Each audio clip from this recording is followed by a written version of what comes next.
Good morning बच्चों। Math mania classes में आपका स्वागत है। आज हम पढ़ने जा रहे हैं फैक्टर गुणनखंड पार्ट 1।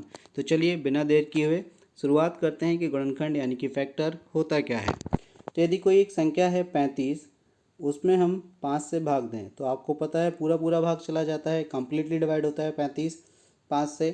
तो 5 क्या है, 35 का गुणनखंड है, फैक्टर है। इसके विपरीत 35 5 का क्या है, मल्टीपल है यानी कि गुणज है। तो यहाँ से एक कंक्लूज़न निकला कि यदि किसी संख्या में किसी दी गई संख्या से पूरा पूरा भाग चला जाता है तो जिस संख्या से भाग दिया जाता है वो गुणनखंड कहलाती है, जबकि जिस संख्या में भाग दिया जाता है वो गुणज कहलाता है। चलिए आगे बढ़ते हैं। अब हमारा टाइप 1 है अभाज्य गुणनखंड। तो जैसे आपने देखा कि 35 का गुणनखंड क्या है, 5 है। और 5 क्या होता है, एक प्राइम नंबर यानी कि अभाज्य संख्या भी है, और ये 35 का क्या है, गुणनखंड भी है, फैक्टर भी है। तो इस प्रकार 5 क्या हुआ, 35 का अभाज्य गुणनखंड हुआ।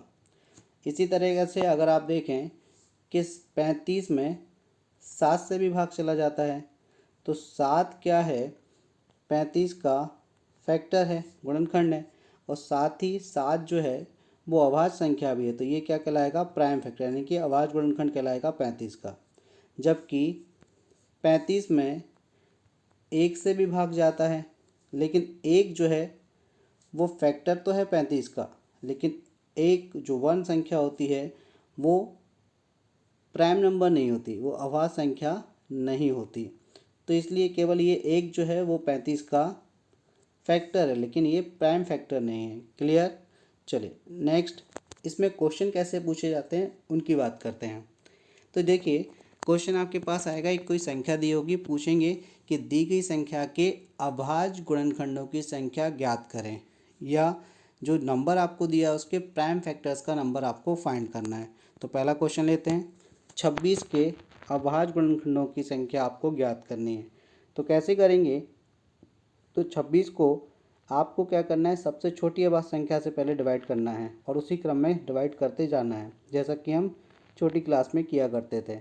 तो 26 को हमने भाग दिया 2 से, 13 बार भाग गया, डिवाइड हुआ। 13 से भाग दिया 13 में, एक बार भाग गया। तो इस प्रकार हमें 2 गुणनखंड मिले 26 के। तो 26 के अभाज्य गुणनखंडों की संख्या कितनी है, 2। आगे देखते हैं 34 यानी कि 34 के प्राइम नंबर्स का नंबर आपको बताना है। तो ये किससे डिवाइड हो रहा है, 2 से। कितने बार, 17 यानी कि 17 बार। अब 17 से डिवाइड किया 17 को तो 1 टाइम यानी कि एक बार डिवाइड हुआ। तो इस प्रकार 34 के भी 2 अभाज्य गुणनखंड निकल के आए। तो 34 के अभाज्य गुणनखंडों की संख्या भी कितनी आई, 2। चलिए अगला देखते हैं 78 78। तो 78 के अभाज्य गुणनखंडों की संख्या ज्ञात करने के लिए सेम प्रोसेस रहेगा। आपको इसको किससे डिवाइड करना है, 2 से। कितने टाइम डिवाइड हुआ, 39 टाइम। 39 डिवाइड होगा 3 से, कितने टाइम, 13 टाइम। और 13 डिवाइड होगा 13 से 1 टाइम। तो आपने देखा कि 78 के प्राइम नंबर्स का नंबर जो है वो 1 2 और 3 है। तो 78 के अभाज्य गुणनखंडों की संख्या 3 निकल कर आई। चलिए आगे अपना टाइप 2 है। इसमें हमें समझना है कि सम गुणनखंड क्या होते हैं। तो हम बात करेंगे इवन फैक्टर की। तो जैसे हमने एक एग्जांपल लिया 12। देखिए 12 में यानी कि 12 में 1 से, 2 से, 3 से, 4 से, 6 से और 12 से, इन सभी नंबरों से 12 क्या है, डिवाइड होता है, यानी कि 12 में इन सभी नंबरों से भाग जाता है। तो ये सभी नंबर इसके क्या हैं, फैक्टर हैं। अब हमें इसमें देखना है कि कौन कौन से नंबर जो हैं सम है यानी कि इवन है। तो जो नंबर सम है और साथ में 12 के फैक्टर भी हैं वो क्या कहलाएंगे, इसके इवन फैक्टर यानी कि सम गुणनखंड। तो जैसे 2 4 6 और 12 सभी की सभी क्या हैं, सम संख्याएं भी हैं और 12 के गुणनखंड भी हैं। तो ये कहलाते हैं इसके सम गुणनखंड। तो अगर आपसे क्वेश्चन पूछा होता कि 12 के सम गुणनखंडों की संख्या ज्ञात करें तो आप कितना बताते, 4 बताते। क्लियर। चले, लेकिन ये क्वेश्चन करना क्या है, काफ़ी इजी था क्योंकि नंबर छोटा था। नंबर यदि बड़ा आ जाए आपके पास, मान के चलो 360 आ गया। अब 360 में आपसे पूछा गया कि 360 के इवन नंबर्स का नंबर आप बताइए, यानी कि सम गुणनखंडों की संख्या आप ज्ञात कीजिए। तो इसके आप मैन्युअली नहीं कर सकते, तो उसका एक प्रोसेस होता है, उस प्रोसेस को हम समझते हैं। जैसे पहला क्वेश्चन आपके सामने है कि 24 के सम गुणनखंडों की संख्या ज्ञात करें, यानी कि इवन नंबर्स का नंबर आपको फाइंड करना है। तो आप क्या करेंगे, सबसे पहले इसके अभाज्य गुणनखंड करेंगे। तो ये किससे डिवाइड होगा, 2 से। कितने टाइम, 12 टाइम। 12 डिवाइड होगा 2 से कितने टाइम, 6 टाइम। 6 डिवाइड होगा 2 से कितने टाइम, 3 टाइम। और 3 डिवाइड होगा 3 से कितने टाइम, 1 टाइम। तो हमने देखा कि 24 के फैक्टर क्या आए, 2 की पावर 3 और 3 की पावर 1। तो जब भी हमें सम गुणनखंडों की संख्या ज्ञात करनी, यानी कि इवन फैक्टर्स का नंबर निकालना है, तो यदि कोई भी इवन फैक्टर की पावर के रूप में आता है, यानी दो क्या है, सम संख्या और इसका गुणनखंड है, तो इवन फैक्टर की पावर जो भी दी है उसको आपको एज इट इज़ लिखना है। यानी कि यहाँ आपको क्या करना है, 3 लिख दिया। इनटू आपको क्या करना है, जो ऑड फैक्टर होगा उसकी पावर में 1 प्लस करके मल्टीप्लाई करना है। तो 1 में 1 प्लस करके आप मल्टीप्लाई कर देंगे, तो ये 3 इंटू 2 हो जाएगा। तो क्या निकल कर आया, 6। तो आपके 24 के सम गुणनखंडों की संख्या कितनी आई, 6, यानी कि 6। चलिए अगला क्वेश्चन लिखते हैं। 35 एक विषम संख्या है। तो पहले तो आपको इतनी चीज़ याद रखनी है कि कोई भी विषम संख्या में यदि आपसे सम गुणनखंडों की संख्या पूछेंगे तो हमेशा आपका आंसर कितना होगा, 0। अब समझते हैं कैसे। जैसे 35 के आप गुणनखंड करना शुरू करते हैं, तो पहले आप 5 से भाग दोगे, 5 से डिवाइड करोगे, 7 बार भाग जाएगा। 7 को 7 से डिवाइड करोगे एक बार, तो 35 के गुणनखंड आपके निकल कर आया 5 इंटू 7, इसकी पावर 1, इसकी पावर 1। चूँकि हमने बोला है कि आपको क्या करना है, सम जो गुणनखंड होगा उसकी पावर एज इट इज़ लेनी है। तो चूँकि यहाँ पर सम गुणनखंड है नहीं, तो हम क्या इसमें ऐसे नहीं लिख सकते, 2 की पावर 0 लिख सकते हैं। तो सम गुणनखंड की पावर को आपको एज इट इज़ लेना है। और यहाँ 1 में 1 प्लस करके 2 हुआ, इंटू 1 में 1 प्लस करके 2 हुआ, तो फाइनली क्या निकल कर आया, 0। तो हमने देखा कि अगर कोई भी विषम संख्या आती है और उसमें वो सम गुणनखंडों की संख्या आपसे पूछेंगे, तो हमेशा आपको आंसर क्या देना है, 0। जैसे एक एग्जांपल और लेते हैं। हमने बोला 45 के सम गुणनखंडों की संख्या ज्ञात करें, तो आपको आंखें बंद करके आंसर क्या लगा देना है, 0। चलिए नेक्स्ट पढ़ते हैं, विषम गुणनखंड।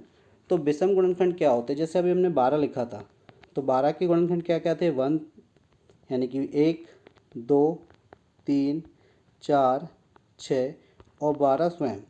तो 12 के हमारे पास 6 गुणनखंड थे ओवरऑल। अब आप देखिए इसमें से विषम कौन कौन से, ऑड कौन कौन से हैं, तो 1 है और 3 है। तो 12 के विषम गुणनखंडों की संख्या कितनी निकल कर आई, 2। चलिए अब इसको हम करते हैं बाई प्रोसेस। तो बाई प्रोसेस 12 को एक बार और देखते हैं। 12 को आप लिखोगे अभाज्य गुणनखंडों की संख्या के रूप में, तो 2 से डिवाइड होगा 6 बार, 6 डिवाइड होगा 2 से 3 बार, 3 डिवाइड होगा 3 से 1 बार। तो आप 12 को लिखोगे 2 की पावर 2 इंटू 3 की पावर 1। अब आपको विषम गुणनखंडों की संख्या निकालनी है। तो हमारा आंसर अभी 2 आया था, तो आपको करना क्या है, विषम गुणनखंडों की संख्या निकालने के लिए सम की पावर को लेते ही नहीं है। तो सम की पावर नहीं लेंगे और विषम की पावर में आपको क्या करना है, 1 जोड़ देना है, जैसे अभी इससे पहले वाले क्वेश्चन में किया था। तो 1 + 1 आप कर देंगे तो कितना आएगा आपका रिजल्ट, 2। तो ये पावर में हमने कितना जोड़ दिया, 1 जोड़ दिया। क्लियर है। चलिए नेक्स्ट एक क्वेश्चन देखते हैं। अब 16 एक संख्या है और आपसे पूछा गया है कि इसके विषम गुणनखंडों की संख्या ज्ञात करें। तो चलिए समझते हैं। 16 के यानी कि 16, तो इसके पहले गुणनखंड करते हैं, अभाज्य गुणनखंड। 2 से कटेगा 8 बार, 2 से कटेगा 4 बार, 2 से कटेगा 2 बार और 2 से कटेगा 1 बार, यानी कि 16 को हम लिखेंगे 2 की पावर 4। तो अब आपको यहाँ पे विषम गुणनखंडों की संख्या निकालनी है, क्योंकि विषम गुणनखंडों में सम की पावर लेते नहीं हैं। अब आप क्या करोगे, यहाँ लिख सकते हो आप 3 की पावर 0, तो यानी कि 0 में आप क्या करोगे, +1, तो आपका आंसर कितना निकल कर आएगा, 1। अब आप कहोगे सर ये तो सम संख्या, इसके अंदर विषम नहीं होती। तो चूंकि आपको पता है कि हर एक संख्या, दुनिया की कोई भी संख्या हो, वो 1 से तो डिवाइड होती ही होती है, तो इसलिए इसका आंसर क्या निकल कर आ रहा है, 1। और वो कौन सा 1 है जिससे ये 1 से डिवाइड होगी, वो वाला 1 है ये। तो इसके विषम गुणनखंडों की संख्या क्या आएगी, 1। तो जब भी कोई सम संख्या आपके पास आती है इस तरीके से, जिसमें आपको विषम गुणनखंड की पावर नहीं मिलती है, ठीक है ना, विषम गुणनखंड की पावर कुछ भी नहीं मिली यहाँ पे, तो उसका आंसर सदैव क्या होगा, 1। क्लियर। नेक्स्ट क्वेश्चन देखते हैं। 75 यानी कि 75 के विषम गुणनखंडों की संख्या निकालनी है। तो देखिए हम क्या करेंगे, सबसे पहले 75 किससे डिवाइड होता है? 3 से। 3 से डिवाइड हुआ कितने बार? 25 बार। 25 किससे डिवाइड होता है? 5 से। कितने बार डिवाइड हुआ? 5 बार। 5 किससे? 5 से एक बार। तो आप 75 को लिखोगे 3 की पावर 1 और 5 की पावर 2। अब 3 की पावर 1 और 5 की पावर 2 आपने लिखा, तो आप क्या करोगे? 3 की पावर 1 में 1 जोड़ दोगे, इंटू क्या करोगे? 5 की पावर 2 में 1 जोड़ दोगे, तो आपको क्या निकल कर आया? 2 इंटू 3, यानी कि आंसर आपका आया 6। तो यहाँ 75 के विषम गुणनखंडों की संख्या हुई आपकी 6। आई होप सो आपको क्लियर हुआ होगा।